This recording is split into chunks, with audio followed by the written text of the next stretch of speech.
하나님, 말씀을 전하는 자나 말씀을 듣는 자나 아무런 공로 없습니다. 다시 한번 예수 그리스도의 보혈로만 우리를 덮어주시기를 소원합니다. 십자가 뒤로 감춰주시기를 원합니다. 오늘 이 시간 주 성령님께서 오셔서 마지막 세대를 살아가고 있는 교회에게 하시기를 원하시는 말씀을 우리에게 쏟아 부어주시기를 소원하고 예수님의 이름으로 기도합니다. 지금 읽은 이 본문 말씀을 한마디로 표현하면 이런 말씀이 되지 않나 생각됩니다. 내가 세상 끝날까지 너희와 함께하리니 너는 복음을 위하여 보냄을 받은 너희를 결단코 철인으로 만들어내리라. 여러분, 오늘 이러한 말씀을 우리가 살펴보기 위해 어제 새벽부터의 말씀이 계속 이렇게 쌓아져 왔다고 생각을 합니다. 어제 하루 종일 내가 만나는 하나님에 대해서 우리 다시 한번 생각할 수 있는 기회가 되었지 않나 생각합니다. 그 하나님을 어디서 만나냐? 폭풍 속에서 이젠 다 끝났다고 생각할 때 만난 하나님, 그리고 우회의 길목에서 뜻밖의 선 그 자리에서 만나주신 하나님입니다. 그리고 오늘 아침에 우리가 말씀을 통해서 새 이름을 주신다는 것을 우리는 알게 되었습니다. 주님께서는 이름을 지어주실 때 다음과 같은 세 단계를 거쳐서 우리에게 허락해 주신다는 것을 우리가 살펴보았죠. 첫 번째가 어떠한 단계였지? 오늘 새벽기도 오신 분들, 보내심의 단계이죠. 내가 보냄을 받은 그 자리에 서서 내가 주님을 섬기고 있을 때 나의 정체성을 깨닫게 된다는 사실입니다. 내가 주님 안에서의 내가 누구인지, 나의 기쁨의 원천을 발견하고 그 안에서 내가 하나님 안에서의 큰 경영 속에서의 나의 역할을 깨닫기 시작한다는 것을 살펴보았습니다. 그리고 두 번째, 열둘로 세우심의 단계, 공동체 안으로 우리를 부르신다는 것입니다. 즉 공동체 안에서 내가 누군지를 바라볼 수가 있게 된다는 것을 살펴보았습니다. 그리고 세 번째, 함께 하심의 단계, 주님께서 나를 결국 부르심은 주님과 함께 하게 하려 하심이라. 그러한 이름을 받은 우리는 이제 세상으로 보냄을 받은 자들이 됩니다. 여러분, 그렇습니다. 지난 하루, 그리고 이제부터 이 주간에 있는, 이 주말에 있는 2박 3일은 전도 선교 집회죠. 그래서 여러분, 우리의 궁극적인 목적은 결국은 전도자로, 그리고 만민 선교사로 이 자리에서 다시 우리가 내 자신의 정체성을 깨닫고 파송되는 것이 이번 주말에 우리의 목적이 아닌가 생각됩니다. 그러한 이름을 소유한 우리를 하나님께서 세상으로 파송하십니다. 그런 우리에게 주님께서 또 한 가지 오늘 약속을 해주시는데 그 약속이 무엇인지 이 본문 말씀을 통해서 우리가 한번 살펴보도록 하겠습니다. 지금 읽은 이 말씀 너무나 귀한 말씀이 아닌가 생각됩니다. 내가 세상 끝날까지 너와 함께 하리니 나는 복음을 위하여 보냄을 받은 너희를 결단코 철인으로 만들어내리라. 여러분, 오늘 오전에도 말씀드렸듯이 저는 제 자신이 이러한 말씀의 제목을 정해놓고 제 자신이 감탄을 합니다. 새 이름, 광야에서 만난 하나님, 우회의 길목에서 만난 하나님. 오늘 저녁은 철인이라는 제목입니다. 기가 막히다 생각을 합니다. 여러분, 그렇게 생각 안 하십니까? 저만 그렇게 하는 것 같군요. 여러분, 그 어떤 단어로도 표현하기가 힘들어서 이 단어를 선택할 수밖에 없었다고 생각합니다. 철인이라는 것은 무슨 뜻입니까? 오늘 이 본문 말씀에서 물론 이 철인이라는 단어는 사용되고 있지 않습니다. 하지만 주님께서 약속하시는 그 사람의 모습은 바로 철인의 모습이었다는 사실입니다. 즉 어떤 일도 감당할 수 있는 사람, 어떤 일 앞에서도 무릎 꿇지 않는 사람, 넘어져도 또 일어나는 사람, 세상이 감당치 못하는 사람, 바로 이것이 철인이 아닌가 생각됩니다. 한마디로 끄떡도 안 하는 사람입니다. 여러분, 이러한 말씀을 살펴보게 된 이유가 있습니다. 그것은 이제부터 오는 시대가 만만치 않기 때문입니다. 많은 캠프, 많은 수련회, 많은 부흥회, 그 군부대 이렇게 다니면서 말씀을 증거할 때 꼭 듣는 부탁이 있습니다. 목사님, 우리 교회에 오셨으니까 꼭 필요한 기독교 세계관을 우리 성도님들하고 나눠주세요. 저는 그분들이 무슨 생각으로 저에게 그런 부탁하는지 모르겠습니다. 제 생각에는 아무래도 이러한 이야기를 듣기를 원하시는 것 같습니다. 우리 여러분 위대한 꿈을 품으십시오. 그럼 하나님께서 여러분을 위대하게 쓰실 것입니다. 그럼 성도님들은 듣기 너무 좋은 이야기니까 아멘 그래요. 하나님께서 여러분을 반드시 위대하게 쓰실 것입니다. 여러분 아멘 그래요. 중요한 이야기입니다. 맞는 이야기예요. 하지만 정말 중요한 것은 이 시대에 가장 필요한 기독교 세계관은 아니라는 사실입니다. 여러분, 예수님께서 이 시대를 바라보시면서 끊임없이 호소하시기를 원하시는 한 가지 기독교 세계관이 있다면 바로 이것이 아닌가 생각됩니다. 여러분 한번 따라해 주시면 감사하겠습니다. 내일은 환난이지 평안이 아닙니다. 무슨 뜻입니까? 어제보다 오늘 내 믿음 지키기 힘들어졌다는 것입니다. 오늘보다 내일 내 믿음 지키기 더 힘들어진다는 뜻입니다. 가면 갈수록 환난이지 편안해지지는 않는다고 주님께서 우리에게 말씀하십니다. 근데 세상은 우리에게 아무런 근거도 없는 막연한 낙관주의로 하여금 우리 안에 스며들게 했습니다. 뭐라고 얘기합니까? 괜찮아질 거야. 그러니까 우리는 거기에 혹 하고 넘어가서 속아서 막연하게 살고 있잖아 생각합니다. 괜찮아질 거래. 한국도 괜찮아질 거래. 언젠가 괜찮아질 거야. 에이 설마 괜찮아질 거야. 괜찮아질 거야. 평생 괜찮아질 거야. 한 가지 여쭤보겠습니다. 근데 정말 괜찮아졌습니까? 그토록 여러 가지 소망을 품었던 인간의 모든 역사를 살펴보면 부작용에서 부작용으로, 전쟁에서 더 큰 전쟁으로, 큰 위기에서 더 큰 위기로 지속되어 온 것이 우리의 인간의 역사가 아닌가 생각됩니다. 하지만 우리 하나님의 말씀은 그런 막연한 낙관주의를 말하지 않습니다. 하나님의 말씀은 우리에게 정확한 말씀을 하세요. 마가복음 13장, 누가복음 17장, 마태복음 24장에서 주님께서 뭐라고 말씀하십니까? 가면 갈수록 환난이다. 그날은 전쟁과 전쟁에 대한 소문과 기근과 핍박과 환난과 거짓 선지자들과 거짓 그리스도들이 심해지면 심해졌지 쉬워지진 않는다. 그래서 여러분, 저는 어린 아이들만 보면 지금 마음이 애가 타서 할 수 없이 말이 빨라지기 시작합니다. 저도 모르는 사이에 할 수 없이 목소리가 커지기 시작해요. 왜냐? 어린 아이들 보면 지금 애가 타거든요.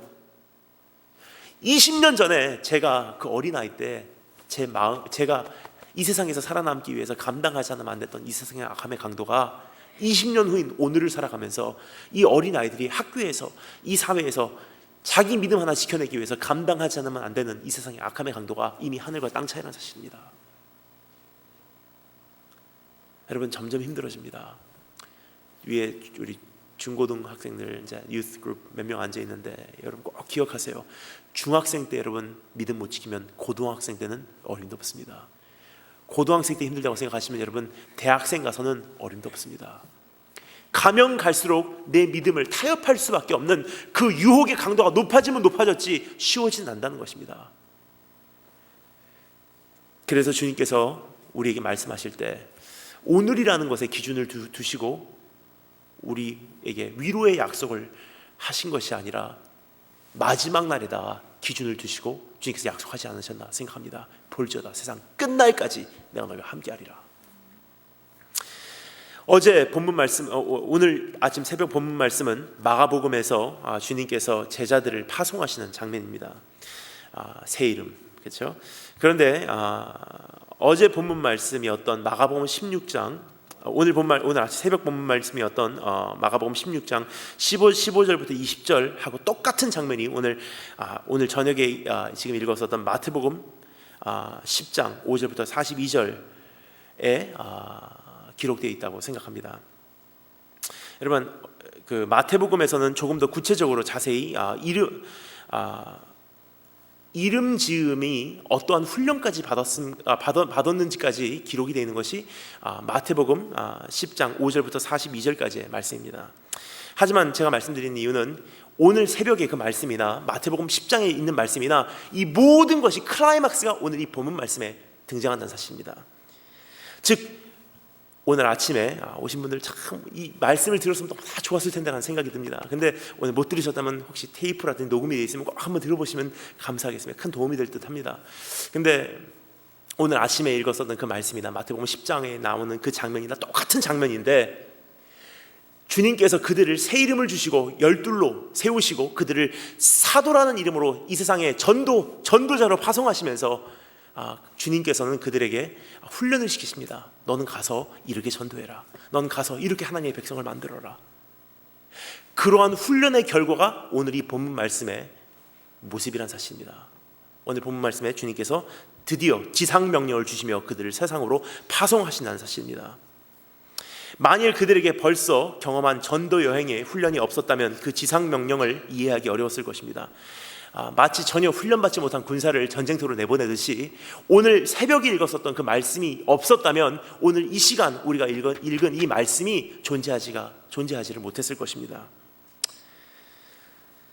즉 오늘 새벽에 읽었었던 말씀은 궁극적으로 오늘 이 시간 클라이막스로 이어진다는 사실입니다.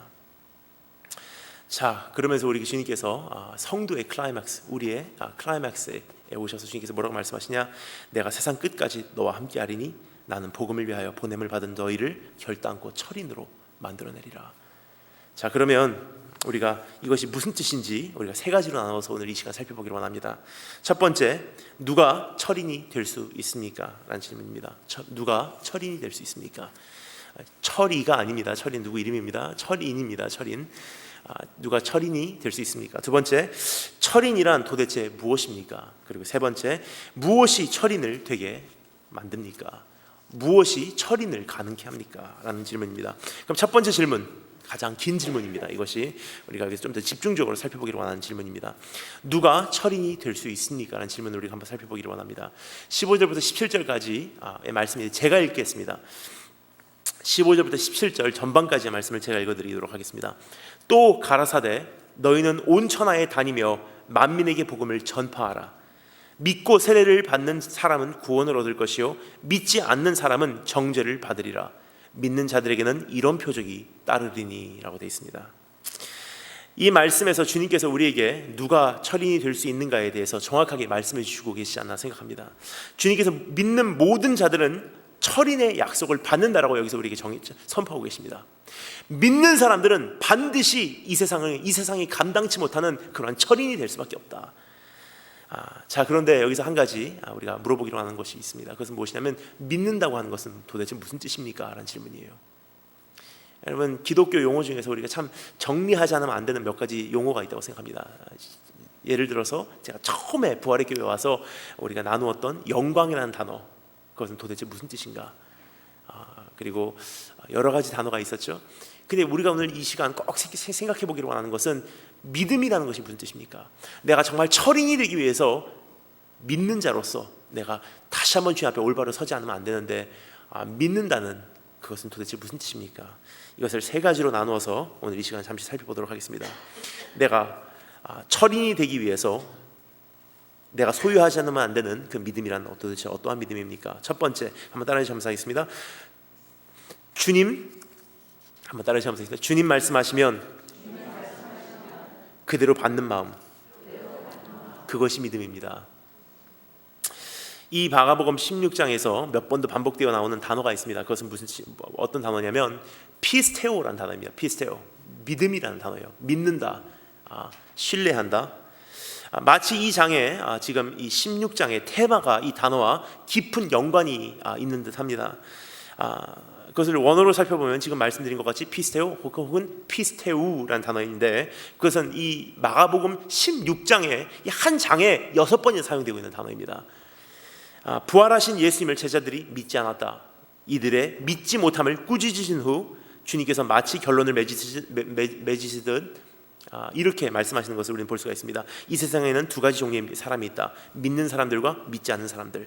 그런데 믿는 사람들은 구원을 받을 것이고 믿지 않는 사람들은 정죄를 받을 것이다. 벌써 여기까지만 해도 6번을 사용하고 있어요.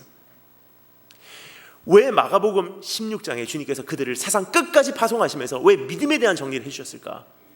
그것은 여러분, 믿음으로써 우리가 땅까지 갈 수 있기 때문입니다. 여러분, 우리의 믿음의 고백이 어디까지냐에 따라서 여러분 이 마지막 시대를 우리가 얼만큼 견딜 수 있냐가 거기서 정해진다는 사실이에요. 오늘 나의 신앙 고백만큼 내가 얼만큼 견딜 수 있냐가 좌우된다는 사실입니다. 만약에 우리가 예수님을 통해서 믿는 이 믿음이 주님을 통해서 오는 복과 주님을 통해서 오는 우리 평안과 예수님을 통해서 오는 우리 형제들의 교제와 예수님을 통해서 오는 우리 안에 있는 왠지 모르는 그 위로와 그것만이 우리 믿음 안에 내포되어 있다면 심각한 문제입니다. 내일이 왔을 때, 환란이 왔을 때 우리는 그것을 감당해낼 수 있는 내 안에 틀이 존재하지 않기 때문입니다. 하지만 오늘 나의 신앙 고백이 주님 때문에 받을 수밖에 없는 고난과 내가 주님과 영광을 얻기 위하여 할 수 없이 받을 수밖에 없는 고난, 그리고 현재의 고난은 장래에 임할 그 은혜와 그 영광과 좋게 비교할 수 없다는 그것마저도 우리 안에 믿음에 포함이 되어 있다면 여러분, 주님 오시는 그날까지 어떠한 환난과 폭풍과 어려움이 온다 할지라도 우리 넉넉하게 감당해 될 줄 믿습니다. 여러분, 상황이 어려워서 믿음을 지키지 못하는 것이 아니라는 사실이에요. 상황이 어려워서 우리가 휘청휘청한다는 사실 아닙니다. 우리 어려움의 강도는 여러분, 솔직히 우리가 정말 주님 앞에서 어떠한 행복을 누리며 사냐와는 직접적인 관계가 없다는 사실이에요. 내가 어떠한 신앙 고백으로 이 세상을 살아가냐에 내가 오늘 행복하냐 불행하게 느끼냐가 좌우된다는 사실입니다. 하지만 여기서 조금 더 구체적으로 믿는 것이 도대체 무엇인지 알기 위해서 한번 살펴볼 때, 그들이 믿지 못하였을 때 주님께서 그들을 어떻게 꾸짖으셨는가를 우리가 살펴보면 그 믿음이 무엇인가 우리가 좀 더 정확하게 정리될 줄 믿습니다. 여기 보면요, 여러분, 우리 말이 좀 안 나옵니다. 아무래도 중국 음식을 하루 종일 너무 많이 먹어서 중국말이 나오려고 합니다. 꾸짖으신다. 주님께서 그들에게 믿음 없음을 바라보시고 뭐라고 꾸짖으셨는지 바라보면 우리가 믿음이 무엇인가, 주님께서 우리에게 그토록 소유하기를 원하셨던 그 믿음이 무엇인가가 우리 안에서 정리되게 될 줄 압니다. 16장 13절부터 14절에 보면은 두 사람, 엠마오로 가다가 예수님을 만난 두 사람이 가서 남은 제자들에게 우리가 예수님을 만났다는 사실을 이렇게 전하는 그러한 장면이 나옵니다. 그 후에 11제자가 음식을 먹을 때 예수님께서 그들에게 나타나시고 그들이 믿음 없는 것과 마음이 완악한 것을 꾸짖으시니라고 성경에 기록되어 있는 것을 우리는 볼 수가 있습니다. 다시 한번 읽어드리겠습니다. 그들이 믿음이 없는 것과 그들이 마음이 완악한 것을 꾸짖으시니라고 기록이 되어 있어요. 여기 보면 그들의 마음이 완악한 것을 꾸짖으셨다고 기록이 되어 있는데, 즉 믿지 않는 것은 완악한 마음이요, 믿는 것은 완악한 마음이 없는 것을 뜻하지 않나 생각합니다. 주님께서 이것을 거의 같은 언어로 사용하고 계시다는 사실이에요. 믿음이 없는 것, 그것은 마음이 완악한 것이다. 근데 우리가 보통 마음이 완악하다 그러면 우리가 참 이해하기가 참 어렵습니다. 마음이 완악하다 그러면 강팍하다, 그냥 안 받아들인다, 그냥 마음이 딱딱하다 정도로 생각을 해요. 하지만 여러분, 여기서 성경이 말하고 있는 이 마음이 완악하다라는 단어는 성경에서 세 곳에서만 사용되고 있습니다. 특이한 단어예요. 이것을 클레이로카르디아라고 합니다. 클레이로카르디아. 무슨 뜻이냐면 이것은 성경에서 딱 세 번만 사용되고 있는 단어인데, 한 번은 지금 이 본문 바로 전에 나오는 16장 13절부터 14절, 지금 말씀드린 이 말씀에서 나옵니다. 예수님께서 제자들이 믿지 않는 것을 바라보시고 부활하신 예수님을 바라보면서도 믿지 않는 것을 예수님께서 바라보시면서 너희의 믿음 없는 것과 그들의 마음의 완악함을 꾸짖으시고 거기에 등장을 합니다. 하지만 나머지 두 번은 어디서 나오냐? 마태복음 19장 8절 그리고 마가복음 19장 5절에 이 클레이로카르디아라는 단어가 등장합니다. 그것은 같은 사건을 기록한 것인데, 어떤 사건이냐? 여러분 다 아시는 사건입니다. 예수님께서 바리새인들하고 이렇게 대화하는 내용입니다. 바리새인들이 나와서 예수님께 이렇게 여쭤보죠. 예수님을 시험하고자 뭐라고 말합니까? 아내를 내어버리는 것이 옳으니까? 라고 물어보시는데, 예수님께서 물어보십니까? 뭐라고 말씀하시죠? 모세는 뭐라 그러냐? 바리새인들이 대답을 합니다. 모세는 이혼 증서를 써주어 내어버리면 된다고 하던데 라고 이제 바리새인들이 대답합니다. 그것에 대해서 예수님께서 뭐라고 반응하죠? 창조 때부터 그것은 하나님의 뜻은 아니었다. 한 남자가 한 여자 만나서 한 몸을 이루고 결혼하는 것이 하나님의 뜻이었다.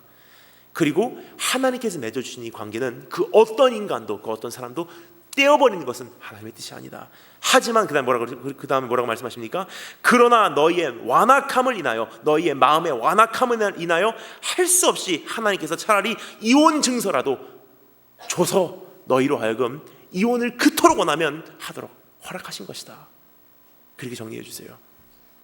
즉 너희의 마음이 클레이로카르디아 하지 않았다면 아버지께서 처음부터 너희에게 하신 말씀을 그대로 너희가 받아들였으리라. 무슨 뜻입니까? 즉 주님께서 말씀하시고 계신 이 믿음이라는 것은 하나님께서 말씀하신 것을 얼마만큼 걸림없이 내가 흡수할 수 있냐는 뜻이에요. 믿음이라는 것은 무엇입니까? 하나님의 말씀을 있는 그대로 걸림없이 흡수한다는 능력을 믿음이라고 합니다. 즉 이 마지막 시대를 살아가는 우리 성도에게 가장 필요한 것은 무엇이냐? 바로 그러한 믿음입니다.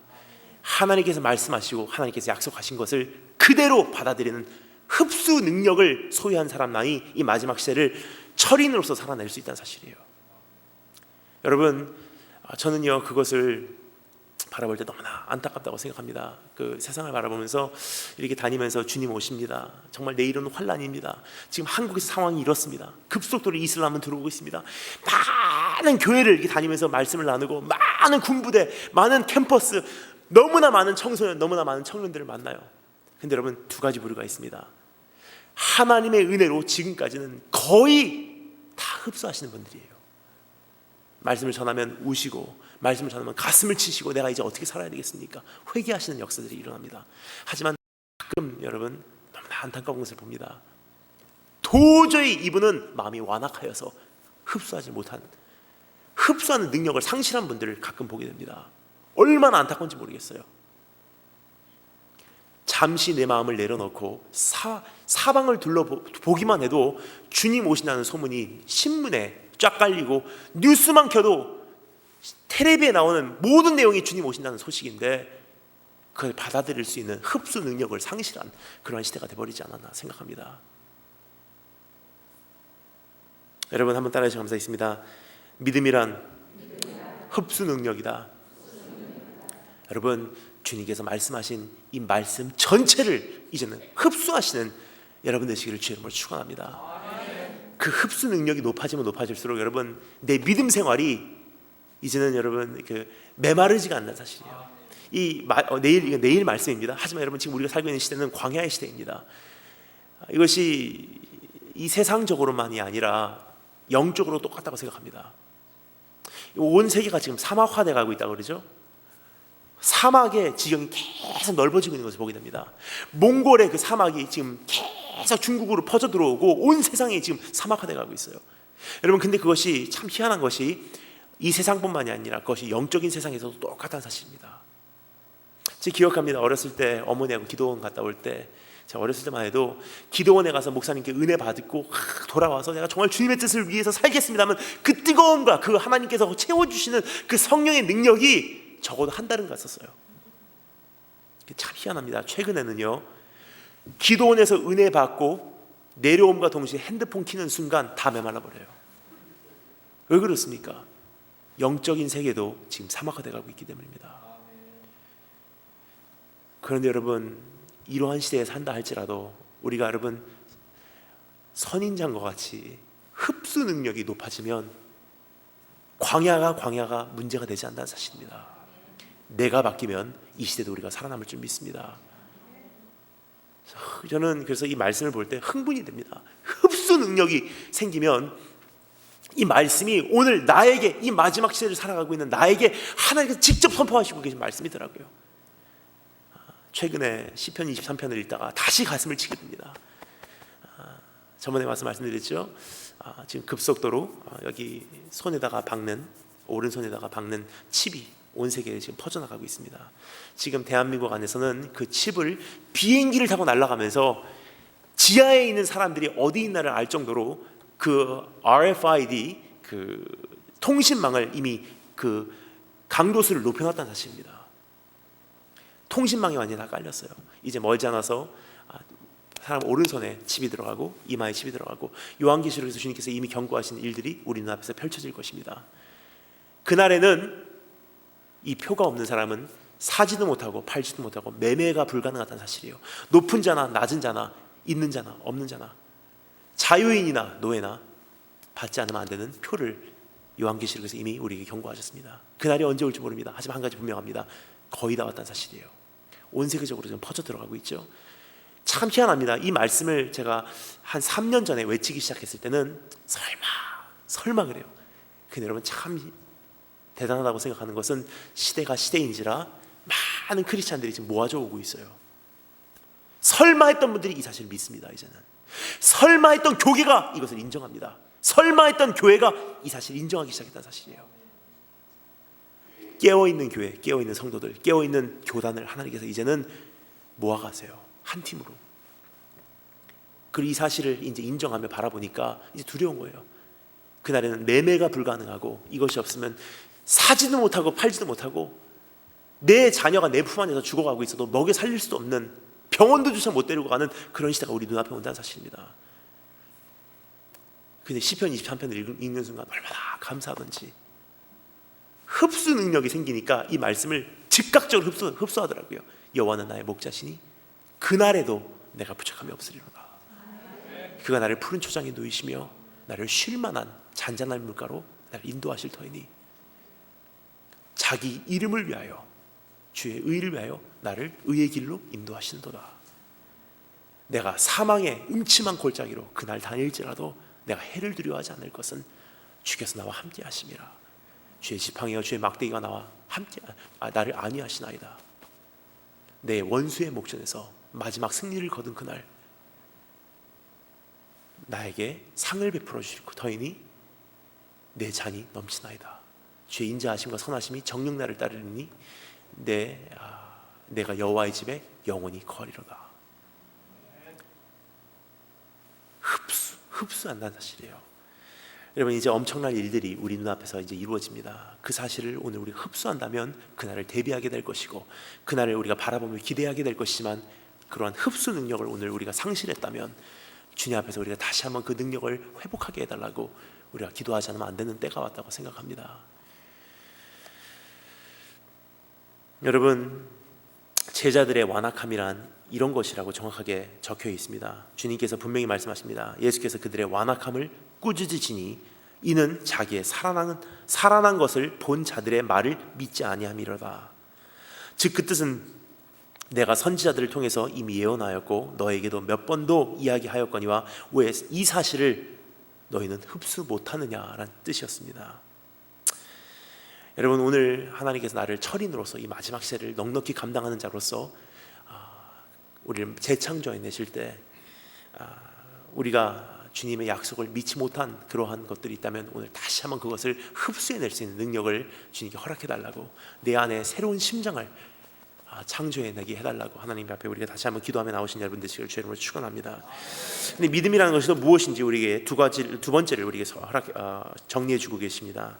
첫 번째는 말씀을 흡수하는 능력입니다. 두 번째, 따라서 점수입니다. 선택받은 사람에게 주시는 선물, 그것이 믿음입니다. 우리들 생각으로는 우리들의 많은 노력과 훈련과 계획을 통해 우리들은 점점 철인과 같은 모습으로 될 것이라고 생각하며 살 수 있습니다. 하지만 하나님께서 오늘 이 말씀을 통해서 우리에게 정리해 주시는 이 믿음이라는 것은, 철인의 모습은 이것은 절대적인 하나님의 선물이라고 우리에게 약속하고 있습니다. 절대적인 하나님의 부르심이라는 사실입니다. 여러분, 천국에 가면 누가 이렇게 말하죠. 그 문에 들어갈 때는, 천국 문에 들어갈 때는 누구든지 들어오십시오라고 그 정문에 딱 기록이 되어 있습니다. 누구든지 들어오십시오. Open for everyone. 누구든지 들어오십시오. 제일 앞에 그렇게 써 있습니다. 누구든지 들어오래 하고 내가 들어가기로 선택하고 딱 들어가서 그 뒷면을 바라보면 천국문 뒤에도 표지판이 걸려져 있습니다. 뭐라고 써 있냐? 당신은 선택받았었습니다. 결국은 내가 믿을 수 있는 것도 하나님의 선택이요, 내가 오늘 이 자리에 온 것도 하나님의 선택이요, 내가 하나님을 오늘 찾을 수 있는 것도 하나님의 선택이라는 사실이에요. 그러한 선택의 표징을 입은 우리들이 다시 한번 그 표징을 확인하며 주님 앞에 우리가 나간다면 그 어떤 시대의 크리스찬들보다도 우리가 더 정확한, 더 강력 있는 그러한 강력한 크리스찬 삶을 살게 되지 않을까 생각됩니다. 여러분, 그것을 에베소 2장 8절부터 9절에서 우리에게 이렇게 정리해 주시죠. 너희가 그 은혜를 인하여 믿음으로 말미암아 구원을 얻었나니 이것이 너에게 난 것이 아니요 하나님의 선물이라. 행위에서 난 것이 아니니 이는 누구든지 자랑치 못하게 함이니라. 여러분, 저는 가장 은혜를 받는 그 노래가 있다면 바로 이 노래가 아닌가 생각됩니다. 나를 부르시니가 하나님, 나를 부르시니가 하나님, 나를 만드시니가 하나님, 내가 나 된 것은 이 모든 것이 다 하나님 은혜라. 여러분, 저는 때로는 이렇게 생각합니다. 참 부족한 종 하나님께서 참 쓰시기 힘든 종이라고 생각합니다. 제가 때로 기도합니다. 하나님, 이왕이 만드시려면 조금 더 일하시기 쉬운 종으로 만드시지 왜 저 같은 모습으로 만들었습니까? 여러분, 저야말로 참 마음이 완악한 그런 모습이 제 안에서 많이 있지 않나 생각합니다. 저야말로 하나님 앞에서 참 게으르고, 저야말로 참 하나님의 말씀을 웬만하면 너무나 이성적으로 판단하고 질문하고 가기 싫어하고 불충실하고, 그런 것이 때로는 제 모습으로 제 안에서 발견됐을 때 이런 생각을 합니다. 왜 하나님, 왜 저 같은 사람을 하나님 선택하셔서 얼마나 하나님 일하기 힘드세요? 근데 참 희한합니다. 저도 모르겠어요. 저도 모르겠습니다. 급속도로 열어가시는데 제 자신도 모르겠어요. 여러분, 여기서 처음 이런 말씀, 부활의 교회에서 제가 처음으로 말씀드립니다. 다른 데서 어디서 말씀드리지 않습니다. 가족 같으니까 제가 솔직히 말씀드리는 거예요. 제 자신도 모르겠어요. 왜 하나님께서 열방으로 다니면서 말씀을 증거하는 사람으로 왜 만드시는지. 제 자신도 모르겠어요. 왜 저 정도 정말 어린 종이 많은 교회 다니면서 왜 말씀을 전하는 왜 그런 사람을 하나님께 저를 만드시는 저 자신도 모르겠습니다. 참 재미난 집회가 이제 다가옵니다. 그것이 무엇이냐면 6.25 집회인데, 대한민국의 15,000명의 그 장교 간부급들이 이번에 오살리 기도원에 모여서 매년 하는 6.25 기념 예배가 있습니다. 이제까지는 대한민국에서 가장 어르신 목사님들이 그곳에서 이제 포스타 장군부터 시작해갖고 이제 말씀을 전하셨죠. 근데 이번에 저에게 편지가 왔어요. 정식으로 사성 장군에게 편지가 왔어요. 대한민국 육군 대장입니다. 와서 말씀 전해 주십시오 해서 이번에 6.25 바로 전날 6.24 6월 24일 날 그곳에 가서 15,000명이 되는 장군님들과 장교들에게 6.25 때 있었던 일들을 정리하는 그런 말씀을 선포하게 됩니다. 여러분, 이러한 일들을 바라볼 때 제 자신이 참 두렵습니다. 하나님, 왜 하십니까? 거기서 두 가지를 생각하게 됩니다. 하나는 이제 좀 쓰시기 쉬운 종으로 제 자신이 하나님 앞에 온전히 조절하기를 원합니다. 이제는 하나님, 정말 주님 쓰시기 편한 종으로 내가 하나님 앞에 온전히 내 자신을 내어드리기를 원합니다. 그런 생각이 들고, 또 한 가지 드는 생각이, 하나님, 정말 제가 있는 모습과 하나님이 계신 곳은 너무나 멉니다. 하나님께서 나를 향해서 꾸고 계신 그 엄청난 이상과 내가 오늘 나의 놓여진 내 모습은 너무나 차이가 납니다. 그래서 내가 또 주님께 기도하오니 내 주여 내 발 붙드사 그곳에 서게 하소서. 난 도저히 갈 수 없는 길입니다. 한 걸음 한 걸음 오늘도 나아갑니다. 내 주여 내 발 붙드사 그곳에 서게 하소서. 여러분, 그러한 마음과 그러한 기도와 그러한 믿음에 대한 정리가 내 안에 오늘 다시 한번 있다면, 이 세상 끝날까지 비록 힘들다 할지라도 한 걸음 한 걸음 주님의 은혜로 소리가 나가게 될 줄 압니다. 나로 하여금 다시 한번 근심케 하기 때문입니다. 나로 하여금 주님 앞에서 다시 한번 나사지게 하기 때문입니다. 나로 하여금 다시 한번 하나님만을 의지하게 하기 때문입니다. 여러분, 참 하나님께서 우리를 향해서 꾸고 계신 그 꿈과 내 현재의 모습과 너무나 차이가 있습니다. 그래서 우리가 다시 한번 주님 앞에 오늘 이 시간을 계기로 제가 우리 기도하며 나가기를 원하는 것은, 하나님, 내 주여 내 발 붙드사 그곳에 서게 하소서. 약속의 땅에 들어가기까지 하나님께서 나를 처음 창조하셨을 때 계획하신 그 모습으로 내가 주님을 섬기기까지, 내가 날아다니며 정말 철인으로서 하나님을 섬기기까지, 그 모습과 나의 지금 현재 모습과 너무나 차이가 납니다. 하지만 내 주여 내 발 붙드사, 다시 한번 내 주여 내 발 붙드사 나를 다시 한번 오늘도 붙들어 주시사 그곳에 서게 해주시기 원합니다. 그러한 하나님의 부르심, 하나님의 은혜, 하나님의 선택하심이 우리 삶 속에서 충만하시기를 주의 이름으로 축원합니다. 세 번째입니다. 첫 번째는 믿음, 그것은 완악한 마음이 없는 것. 두 번째, 하나님의 선택받은 사람들에게 주시는 선물을 소유한 자로서, 그것을 누리는 자로서 사는 것. 세 번째, 따라서 감사하겠습니다. 보냄받은 사람들에게만 들리는 음성을 듣는 것입니다. 그 선택받은, 믿겨지는 사람들에게만 들리는 음성이 있다는 사실입니다. 그 깊은 교제 속에서 말씀하시는 주님의 음성과 그 손길의 체험을 우리는 경험해야만 합니다. 그것이 있으면 이 마지막 시대에 감당할 수가 있다는 사실입니다. 여러분, LA 등대교회에 계시는 이상남 목사님께서 이런 말씀을 하시더라고요. 이상남 목사님이 우리 부활의 교회 몇 번 다녀가셨죠. 근데 최근에 이상남 목사님 그분 참 희한한 분이십니다. 40년 동안을 요한계시록만 파신 분이세요. 이분은 뭐 이단 조사부터 시작해 다 이미 다 해결되고 다 돌파하신 분이세요. KS 마크가 찍히신 분입니다. 이제 합격되신 분이세요. 참 희한합니다. 연세가 많으신 분이십니다.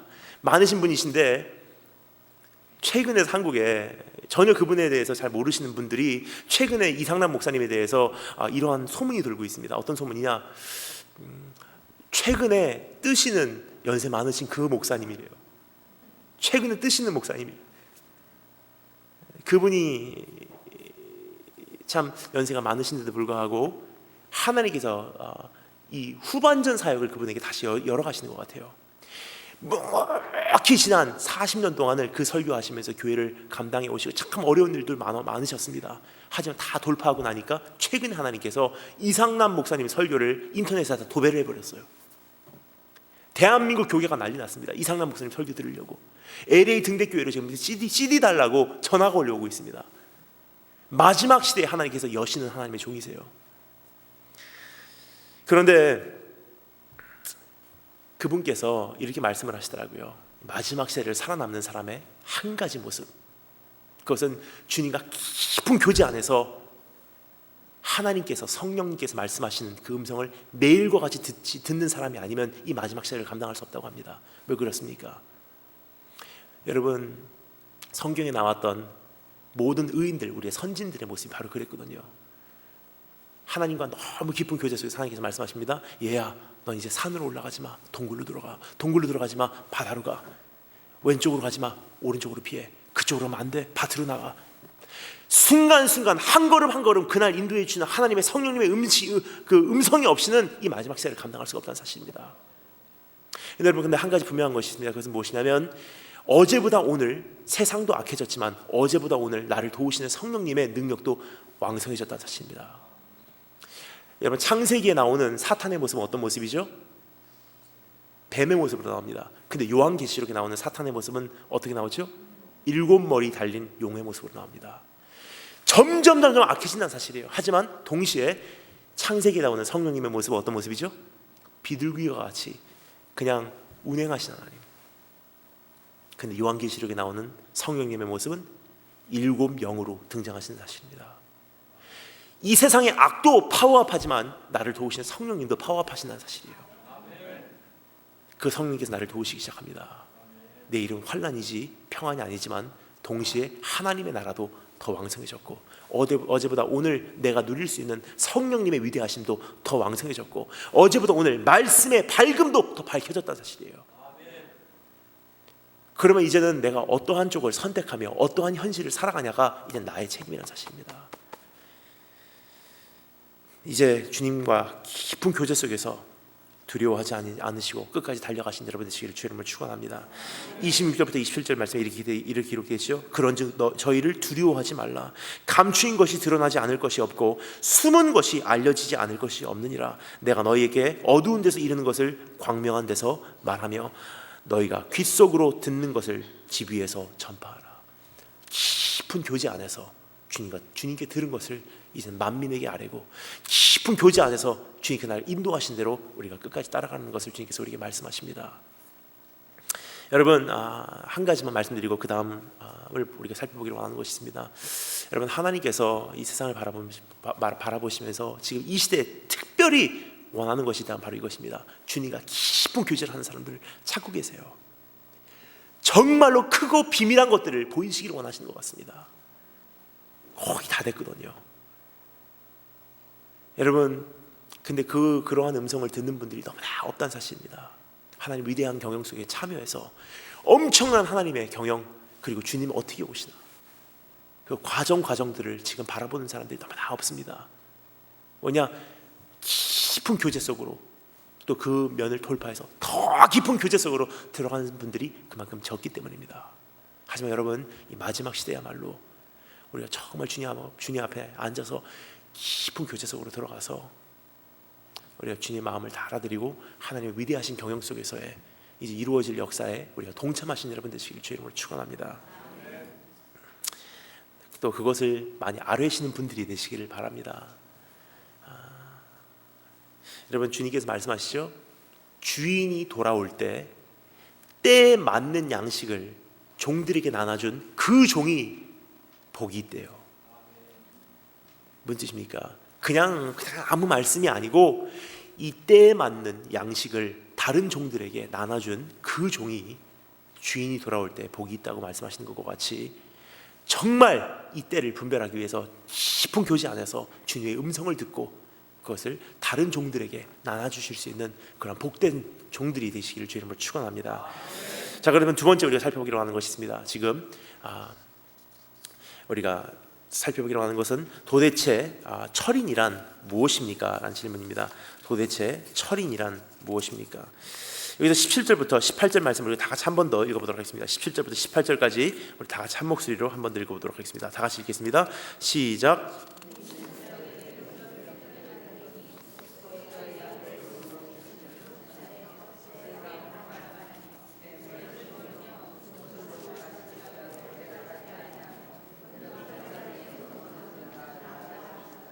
아멘. 여러분, 17절, 18절 말씀에 주님께서 이제는 철인이란 도대체 무엇인가에 대해서 우리에게 정리해 주고 계신 그런 장면이 아닌가 생각됩니다. 이미 주님께서는 누가 철인이 될 수 있는가? 그것은 믿음을 소유한 자. 믿음이란 무엇입니까? 하나님을 흡수할 수 있는 능력을 소유한 자, 그리고 정말 깊은 교제 안에서 주님의 음성을 듣는 자, 그리고 보냄을 입은 자. 이러한 모습을 갖춘 자들이 철인이 될 수 있는 그러한 자격이 생깁니다. 하지만 두 번째 주님께서 우리에게 말씀하시는 것은 그럼 철인이란 도대체 무엇입니까? 라는 질문을 우리에게 정리해 주시고 계시지 않나 생각합니다. 여러분, 철인이라는 것은 정복자의 원래 모습이 아닌가 생각됩니다. 창세기에 보면 참 이상한 말이 나옵니다. 창세기에 보면 하나님께서 우리를 창조하실 때 이렇게 말씀하시죠. 하나님의 형상으로 우리를 창조하셨다. 하나님의 형상으로 사람을 지으셨다라고 성경에 기록하고 있어요. 그럼 이게 무슨 뜻입니까? 영적인 존재다 정도의 의미로 우리가 이해할 때가 있습니다. 하나님의 형상으로 지음을 받았으니 우리는 영적인 존재다. 여러분, 그 정도 차원의 말이 아니라고 생각합니다. 하나님의 형상으로 지음을 받았다는 것은 로마서에서 그것을 우리에게 다음과 같이 다른 말로 정확하게 정리해주고 있지 않나 생각합니다. 이 모든 것에 넉넉히 이기느니라. 즉, 세상을 정복한 사람들의 모습입니다. 너희는 하나님의 형상으로 지음을 받았으니 너희는 가서 번성하고 이 땅을 다스리고 정복하래요. 그것을 로마서에서 와서 예수님 안에서 우리의 원래 모습이 회복된 사람들의 모습으로 우리가 그것이 다시 한번 정리가 됐을 때, 세상이 너희를 감당치 못하리라. You are more than conquerors. 너희는 정복자 이상의 사람들이다. 이것이 성경이 우리에게 말해주고 있는 철인의 모습이 아닌가 생각됩니다. 정복자 이상의 사람들이 바로 철인이라는 것입니다. 즉, 너희들은 이 세상에 살지만 세상 법에 속해 묶여 있는 삶이 아니라 필요에 따라서 그 법 위에 있는 사람들이라. 즉, 천국 현실을 살아가라.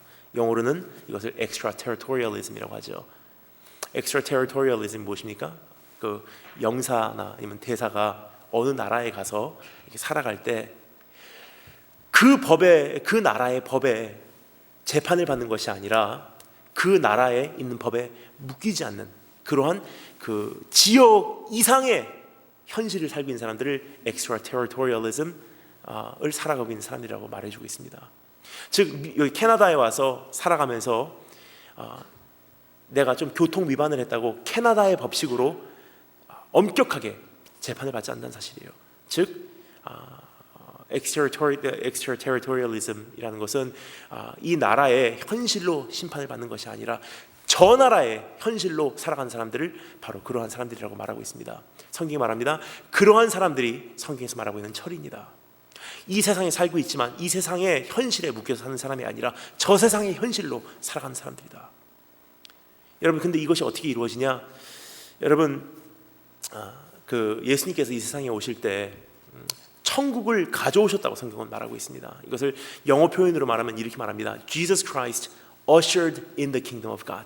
예수님께서 하나님의 나라를 usher 하셨대요. usher in. usher라는 건 무슨 뜻입니까? 헌금 usher한다 그러죠. 봉사한다 그러죠. 근데 여러분, 미국 결혼식이나 캐나다 결혼식에 가보면 usher라는 사람들이 있죠. 어떤 사람들입니까? 젊은 양복 입은 젊은 잘생긴 남자들이 앞에 결혼식 앞에 이렇게 서 있다가 손님들 오시면 아저씨는 뒤에 따라오고 그 사모님은 팔짱을 끼고서 usher 하죠. 좌석까지 신랑 신부 이렇게 자리에다가 안내해드리는 그 역할을 usher라고 합니다. 근데 예수님께서 이 세상에 오실 때 Jesus Christ ushered in the kingdom of God. 예수께서는 하나님의 나라를 에스코트해서 이 세상에 이미 들어오셨어요.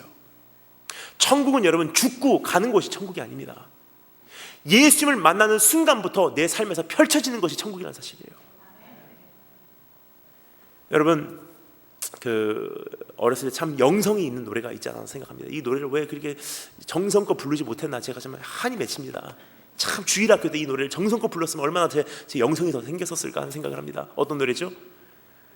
돈으로도 못 가요 하나님 나라, 능으로도 못 가요 하나님 나라, 죽으면 가는 나라? 하나님 나라? 아니에요. 뭐라고 그러죠? 믿음으로 거듭나면 오늘부터라도 내 삶 속에 펼쳐지는 나라, 하나님 나라. 즉 천국이라는 것은 죽어서 탁탁탁 날아가는 것이 천국이 아니라 천국이라는 것은 예수님을 만나고 천국 현실이 내 삶 속에서 펼쳐지는 그 순간부터 천국을 우리가 살 수 있다는 사실입니다. 그리고 그 천국의 왕성함을 누릴 수 있는 것이 영생이에요. 즉 예수님 만나면 우리가 이 세상에 살면서도 철인으로 살 수 있는 것은 무엇입니까? 천국을 누리며 살기 때문입니다. 예수님을 만나고 그 구주를 믿은 예수님을 내 삶 속에 영접하고 주인 삼고 사는 삶의 고백이 무엇입니까?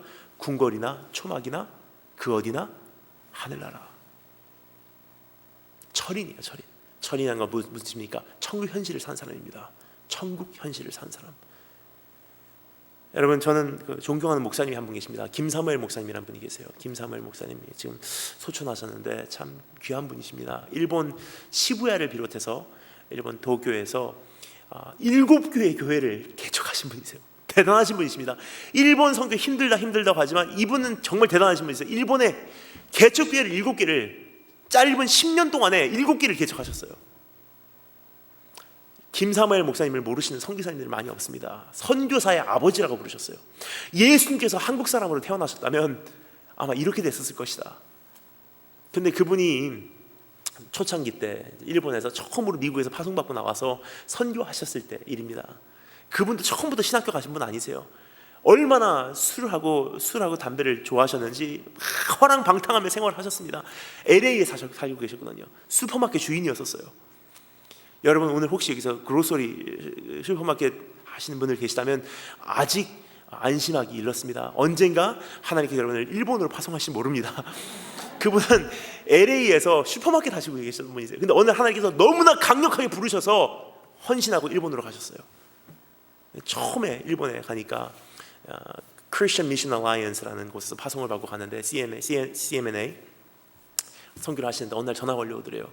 밤을 자다가 받았습니다. 헬로 하니까 어느 청년이, 일본 청년이 모시모시 센세, 오늘 목사님 댁에 제가 가도 되겠습니까? 그러더래요. 그러니까 야, 새벽 1시야 안 됩니다.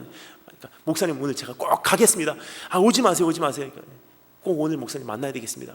그렇게 하면 정말 저를 봐야 된다면 제가 교회로 가겠습니다. 해서 교회로 갔어요.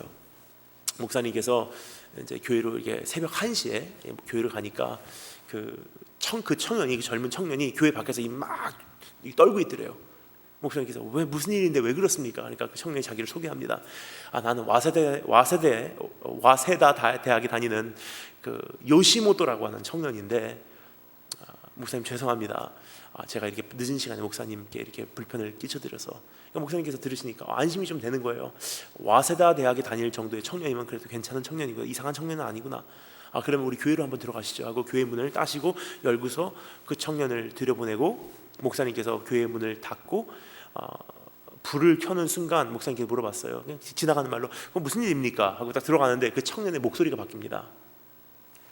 다른 목소리로 바뀌더니 내가 요시모토를 죽이려고 했는데 왜 얘가 나를 여기까지 데리고 왔는지 모르겠다 그래요. 목사님께서 깜짝 놀라서 벽에다가 붙었어요. 온몸에 있는 모든 털이 다 서늘해요. 여러분 신학교에서 그런 거 안 가르쳐줍니다. 마귀 쫓아내기 101 뭐 그런 거 없습니다. 학교 그런 수업 없습니다. 뭐 귀신 쫓아내는 방법 뭐 그런 거 없습니다. 그런데 별의별 생각이 다 들어요. 여러분 김상을 목사님은 정말 선교의 대가예요. 정말 대단한 영성이 있으신 분이신데 그때는 막막하더래요. 무슨 얘기를 해야 될지 모릅니다. 갑자기 그 안에 있는 귀신이 요시모토라는 청년의 입술을 빌려서 내가 요시모토를 죽이려고 했는데 왜 얘가 나를 교회까지 데리고 왔는지 모르겠다. 소름이 끼쳐가 벽에다 붙들고 무슨 생각을 막 하다가 그래도 예수님의 이름으로 명해야 되는 건 아니까 공손히 여쭤봤습니다. 저기요 제발 부탁인데요, 내가 예수님의 이름으로 말씀드리는데 제발 좀 나가주세요. 그러니까 뜻밖의 그 안에 있는 생명체가 뭐라 그러냐, 알겠습니다 나가겠습니다. 하지만 그 이름만은 말하지 마세요. 목사님 깜짝 놀랐어요. 이거 되네? 좀 더 용기를 내서 내가 나사렛 예수 이름으로 명하는데 제발 좀 나가주세요. 그러니까 귀신이 다시 한번 얘기합니다. 알았어요 안 나갈 테니까 제발 좀 그 이름만은 말하지 마세요. 더 용기를 내서 이 더러운 사탄아 나사렛 예수를 명하는데 나가라 하니까 갑자기 질문을 하더래요. 어디로요? 목사님께서 깜짝 놀라셨어요. 이거는 뭐라고 대답해야 할지 모르니까 가만히 생각하고 있다가 생각이 나더래요. 그러면 마지막 날 요한계시록에서 하나님께서 모든 마귀 사탄을 무적행위 안으로 넣는다는, 바름나스 페트 안으로 넣는다는 그 약속이 생각이 나더래요. 그래서 목사님께서 이렇게 말씀하셨다고 합니다. 나사렛 예수를 명하는데 이 더러운 사탄아 무적행위 안으로 들어가라. 사탄이 알겠습니다 나가겠습니다. 하지만 무적행위는 아닙니다. 그날은 언젠가 들어가야 된다는 것은 전 압니다. 하지만 아직은 때가 아닙니다. 그러더래요. 목사님 깜짝 놀랐어요. 얘가 나보다 영적으로 위에구나. 그리고 더 용기를 내서 일단 나가세요. 그러니까 안 나간대요. 나가세요. 나가라. 씨름하다가 또 용기를 내서 나사렛 예수를 명하는 이 더러운 사탄 마귀 나가라 하니까 또 물어보더래요. 어디로요? 장난하는 거예요, 사탄이. 목사님께서 정말 이제 뭐라고 해야 될지 모르는 거예요. 하나님 어떻게 합니까? 하는 순간 성경에서 이런 장면이 생각납니다. 예수님께서 그 마귀떼를 돼지떼로 보냈던 장면이 생각납니다.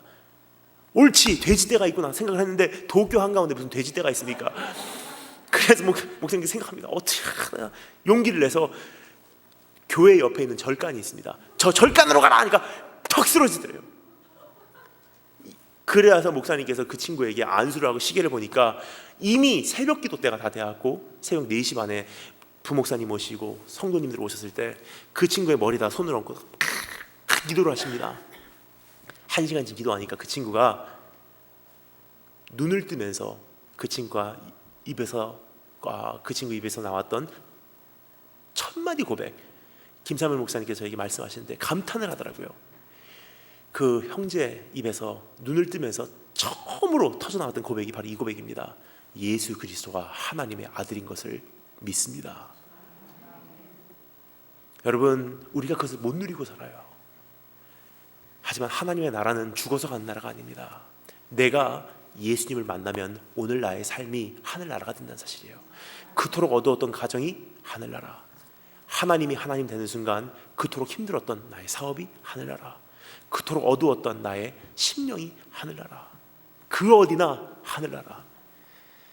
여러분, 이것을 우리 안에서 오늘 살기 시작한다면 이것은 정복자 이상의 모습이라는 사실이에요.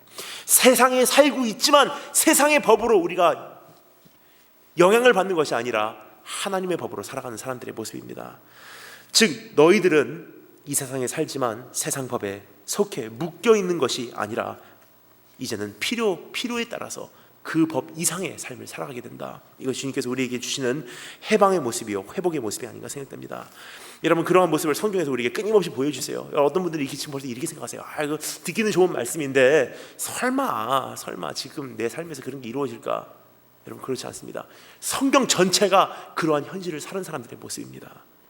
아브라함을 통해 나그네였지만 열방의 복의 근원이 되는 모습을 하나님께서 이미 증명해 주셨어요. 예수님을 통해서 한 사람이 십자가에 달려서 죽음을 통해서 그 열방을 향한 축복의 통로가 열리는 것을 이미 우리에게 보여주셨어요. 그리고 이제 우리로 하여금 그 축복을 누리게 하시는 그 단계까지 우리가 왔다는 사실입니다. 그러한 하나님의 축복을 쟁취하시고 그것을 누리신 여러분 되시길 주의 이름으로 축원합니다. 우리의 부족함을 채우시는 예수님, 우리의 잘못됨을 바꾸시는 예수님, 그러한 분이십니다.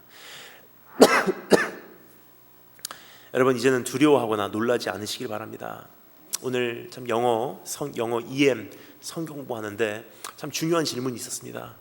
이 마지막 시대를 살아가는 이 메시지가 어떤 사람들에게는 두려움으로 다가옵니다. 그런데 어떤 청년이 저에게 이렇게 물어봅니다. 그러면 두려움 때문에 내가 하나님을 섬기겠습니까? 아니면 사랑하기 때문에 하나님을 섬기겠습니까? Is it out of fear or is it out of love? 좋은 질문이에요. 물론 그 형제에게 많은 대답을 해줬지만 저는 그 형제에게 꼭 이런 대답을 해주고 싶었어요. 두려움도 아니고 그 어떤 것이 아니라 하나님을 사랑할 수밖에 없는 능력으로 이 세상을 견디는데, 그것을 이미 예수님께서 말씀하신 것이 무엇입니까? 이 세상에 이제부터 일어날 모든 징조를 말씀하신 다음에 주님께서 그것을 마치 마무리를 짓듯이 결론을 내린 것이 무엇입니까? 너희는 이 모든 것을 볼 때 두려워 말라. 아직 끝은 아니니라.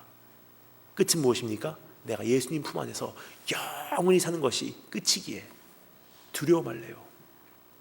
여러분, 그러한 현실을 살아가기에 이제는 이 시대에 어떠한 환난과 어려움이 와도 두려워하지 말고 그것을 돌파하시는 여러분 되시길 주의 이름으로 축원합니다.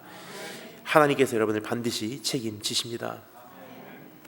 여러분, 자, 그렇다면 우리가 세 번째로 살펴보기로 하는 것이 있습니다. 무엇이 철인을 만들어냅니까? 무엇이 철인이 되는 것을 가능케 합니까? 라는 질문이에요. 19절부터 20절까지 말씀을 우리가 다 같이 한 목소리로 한번 읽어보도록 하겠습니다. 19절부터 20절까지 우리가 다 같이 한 목소리로 읽어보도록 하겠습니다. 다 같이 읽겠습니다. 주 예수께서 말씀하신 하늘로 올리우사 하나님 우편에 앉으시니라. 제자들이 나가 두루 전파할세 주께서 함께 역사하사 그 따르는 표적으로 말씀을 확실히 증거하시니라. 아멘. 여러분, 여기서 너무나 중요한 한 프레이즈가 등장합니다. 그것은 무엇이냐면 예수님께서 하늘로 올라가서 하나님 우편에 앉으사라고 되어 있어요. 하나님 우편에 앉았다는 것은 우리가 보통 생각할 때 위치적인 것을 생각할 때가 있어요. 하나님의 오른쪽에 앉으셨구나. 그냥 위치적으로 오른쪽이 좀 위대한 거고 왼쪽은 좀 안 좋은 거니까 오른쪽에 앉으시면 하나님께서 참 예수님을 높여주셨구나 정도로 생각을 합니다. 하지만 이 말씀을 기록했을 때 그 고대 시대의 사람들은 이것이 100% 무슨 의미로 무슨 뉘앙스로 얘기하는지 알고 있었습니다. 하지만 우리는 지금 모릅니다. 하지만 그 시대를 한번 우리가 돌아가 본다면 오른편에 앉는다는 것은 무슨 뜻이었냐? 바로 이것을 의미하고 있습니다. 나라를 정복하고 지역을 점령하고 승리하고 돌아오는 장군들에게 쥐어지는 자리가 오른편이었어요. 예수님께서 이 세상의 모든 것을 다 이루시고 부활하시고 승천하셔서 하나님 우편에 앉아 계시다는 건 무슨 뜻입니까? 정복하고 돌아오는 장군의 모습으로 하나님 우편에 앉으셨다는 뜻입니다. 그래서 예수님께서 이 세상에서 다 이루었다는 것은 무슨 뜻입니까? 내가 다 정복했다는 뜻이에요. 정복했다. 여러분, 오늘 그 예수님을 우리가 바라보면 우리가 엄청난 진리를 깨닫게 됩니다. 근데 주님께서 정복하셨을 때 어떠한 정복을 하셨냐? 희생으로서 정복을 이루셨다는 사실이에요. 여러분, 그분을 바라보면 한 가지 우리가 확신할 수 있는 것이 있습니다. 내가 이 세상을, 남은 세상을 내가 정복자로서 살 수밖에 없는 엄청난 위로의 말씀이고 약속의 말씀이고, 오늘 내가 어떤 현실에 처해 있다 할지라도 내가 정복자로서 나를 불릴 듯 다시 한번 이렇게 세우는 그런 능력의 말씀입니다. 그것이 무엇이냐면, 여러분, 그 정복자의 예수님을 표지판으로서 이러한 정복자가 온다는 것을 가리키고 있었던 구약의 한 사건이 있었습니다. 그것은 그들도 역시 수천 년 전에 정복자 예수님께서 십자가에 달리시기 전에, 그 정복을 완성하시기 위해서 십자가에 달리시기 전에 그 수천 년 전에 이스라엘 민족도 약속의 땅에 들어가기 위해서 계속 정복자의 삶을 살지 않았으면 안 됐습니다. 끊임없이 전투하고 끊임없이 정복하고 끊임없이 땅을 밟는 곳마다 정복해 나가며 약속의 땅으로 향하고 있었습니다. 근데 어느 날 어느 군대와 만나서 전쟁하는 그날 이스라엘 리더였던 모세가 산으로 올라가서 손을 듭니다. 손을 든 모세의 손이 너무나 지쳐서 내려오면 어떻게 되죠? 이스라엘 민족이 정복해야 되는 그 순간에 지고 맙니다. 당하고 맙니다. 오히려 정복을 당하기 시작합니다. 근데 너무나 지쳐서 모세가 다시 힘을 일으켜서 손을 드는 순간 이스라엘 민족이 다시 이기기 시작해요. 그래서 모세와 훌이 아론과 훌이 그 사실을 바라보고 어떻게 합니까? 그 옆에다가 돌을 놓고 그 자기들이 모세를 그곳에 앉힌 다음에 자기들이 그 손을 붙잡아줘요. 그리고 모세의 손이 하루 종일 들려있는 순간 이스라엘 민족이 성공적으로 그 전쟁에서 이기고 그 전쟁을 돌파하고 정복자로서 결국은 약속의 땅에 들어갈 수 있었다는 사실입니다. 근데 모세는 엄청난 사실을 우리에게 보여주고 있었어요.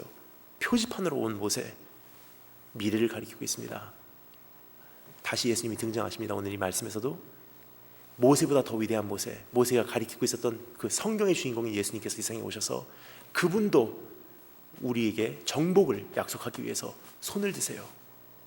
얼마나 지치셨는지 몰라요. 근데 모세에게는 아론과 훌이 있었어요. 하지만 예수님 곁에는 한 명도 남김없이 제자들이 다 버리고 도망갔습니다. 그래서 예수님의 손을 붙잡아 줄 사람이 없어요. 근데 예수님께서 손을 드시지 않으면 우리가 끝까지 하나님의 나라까지 들어갈 만한 우리의 능력이 없습니다. 철인이 될 수 있는 능력이 없다는 사실이에요. 그래서 예수님께서는 자신의 손을 지탱시키기 위해서 어떻게 하십니까? 2개의 못을 선택하십니다. 영원토록 박아 놓으셨어요. 내가 너를 위해서 손들고 영원토록 중보하리라. 네가 그 나라 들어오는 그날까지 난 오늘도 다시 한번 너를 위해서 십자가에 올라간다. 예수님의 십자가는 2000년 전에 한번 있었던 사건이 아닙니다. 오늘도 나를 위해서 십자가에 올라가시는 현재 진행형이라는 사실이에요.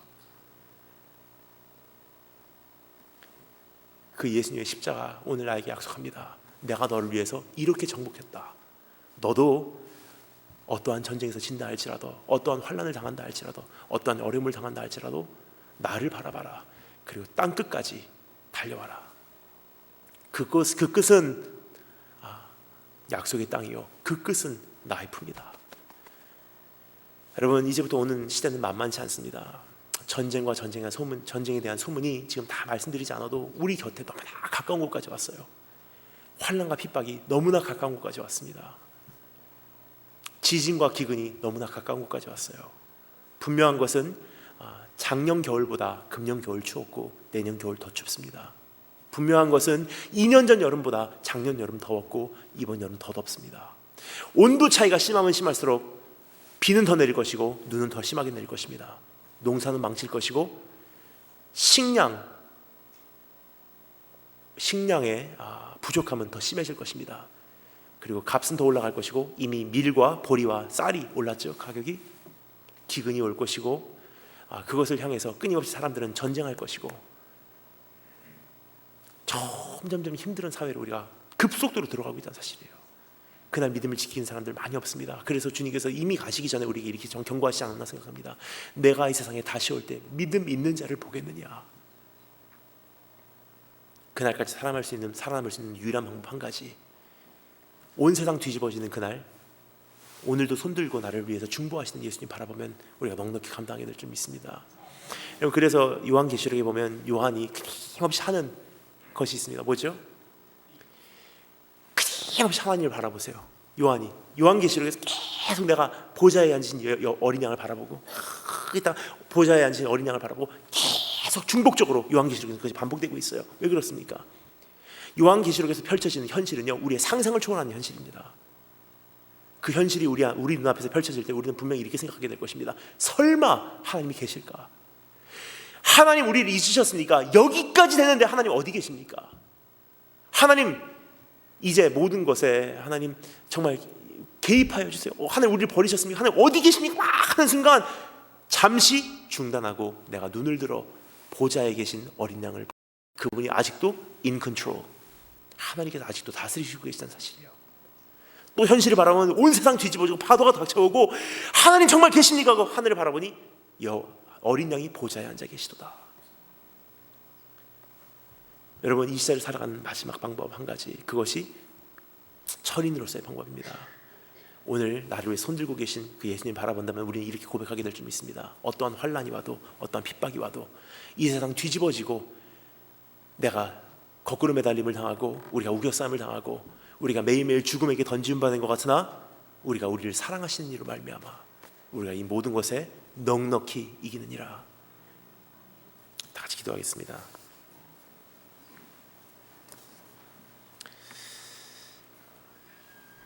여러분, 우리가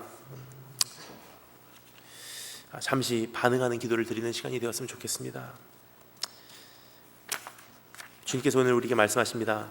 나의 안에 거하라. 나는 너의 하나님이니 모든 환난 가운데 너를 지키는 자라. 두려워하지 말라. 내가 널 도와주리니 놀라지 말라. 내 손 잡아주리라. 내가 너를 지명하여 불렀나니 너는 내 것이라. 내 것이라 너의 하나님이라. 내가 너를 보배롭고 존귀하게 여기노라.